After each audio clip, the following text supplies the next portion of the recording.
আসসালামু আলাইকুম রহমতুল্লাহ বরাকাতু। আমার একটা জমিনের জন্য বেড়া দেওয়ার জন্য আমি বাঁশ কাটছি।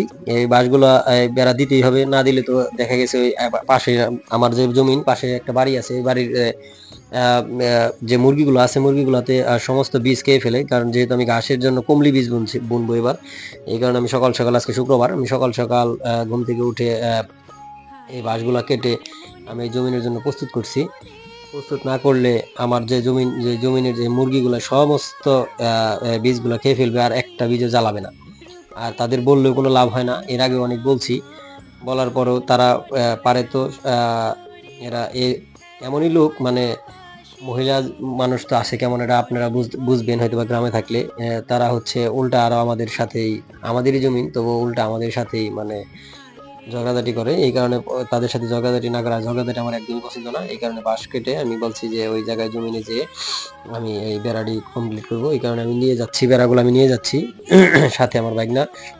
এরা হচ্ছে, আর আজকে আমার ভিডিও করা কেউ নেই, কিন্তু আমার এক চাস্তো ভাই আছে ছোট, এই কারণে ভিডিওগুলো সেই করতে তাদের করাচ্ছি। কারণ ভিডিও কোয়ালিটি এত ভালো হচ্ছে না, তবুও কিছু করার নাই, কারণ হচ্ছে আমার তার ভিডিও করার মতো কেউ নাই, এই কারণে যাইতেছি।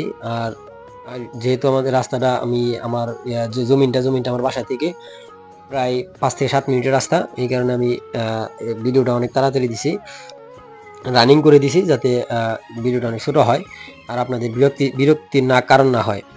আর অনেক ওজন বুঝে নিত। আসলে এই কাজ, কৃষিকাজ এত সোজা না, কৃষিকাজ কিন্তু অনেক কষ্টের বিষয়। এগুলা যতটা সহজ মনে হয় এতটা সহজ না। আর আমি হাঁটতে হাঁটতে প্রায় কাছাকাছি চলে আসছি, কারণ ইটের ভাটার উপর দিয়ে যাইতেছি রাস্তা শর্টকাটের জন্য, যাতে আমার অনেক তাড়াতাড়ি হয়। কারণ শুক্রবার জুমার নামাজের দিন, জুমার নামাজ পড়তে হবে ইনশাআল্লাহ। অলরেডি প্রায় চলে আসছি, কাছাকাছি যাচ্ছি। আর বেড়া না দিয়েও রাখা যায় না, কারণ ভেড়া আছে, মানুষের ছাগল আছে, অনেকে 2-1টা করে ছাগল পালে, তারা হয়তো বা ছাগলগুলো ছেড়ে দিয়ে রাখে, পরে আইসা ওই জমিনের ওগুলা খেয়ে থাকে। আর বোবাজাত, এদের তো কিছু বলাও যায় না। আর আজকে অন্য জমিতে ড্রেন দিয়ে পানি দিচ্ছে, এই কারণে ভাবলাম যে আমার জমিনে, ঘাসের জমিতে পানি দেওয়া উচিত, কিন্তু দুঃখের বিষয় ড্রেনের চাইতে আমার জমি উঁচা, পানি যাচ্ছে না। এই কারণে ভাবলাম যে তাহলে পরে দিব। অলরেডি জমিনের এর আগে বেড়া দিছিলাম, এই একটা সাইড বাকি আছে, এই সাইড দিয়ে তারা মানুষ চলাচল করে বেশি জমিনের উপর দিয়ে। আর হচ্ছে মেন কথা হলো ওই আপনার ছাগল ভেড়া বা রাস্তা আছে ওই পাশ দিয়ে, তবু করে এই জমিনের উপর দিয়ে আসে। আসলে কি হয়, আমার ওই ফসলটা নষ্ট হয়ে যায়। এই কারণে আর আমার ভাই দুষ্টুমি করে বাসটা দেখালো একটু, কিছু মনে নেবেন না। আমি খোটাগুলো এখন কাটতেছি একাই। আপনারা তো অবশ্যই দেখেন যে আমি একাই কাজ করি, আর কাজ একা করাই ভালো, কারণ অন্যকে দিয়ে কাজ করলে কাজ মনের মতো হয় না। প্রথম অবস্থায় আমি আইলের মাঝখানে গাড়ছিলাম, কিন্তু দেখলাম না, এটা আসলে মানুষের চলাচল রাস্তা হতে হইব, এই কারণে সাইড দিয়ে গেলাম। অলরেডি আমার গাড়া শেষই, প্রায় শেষের দিকে।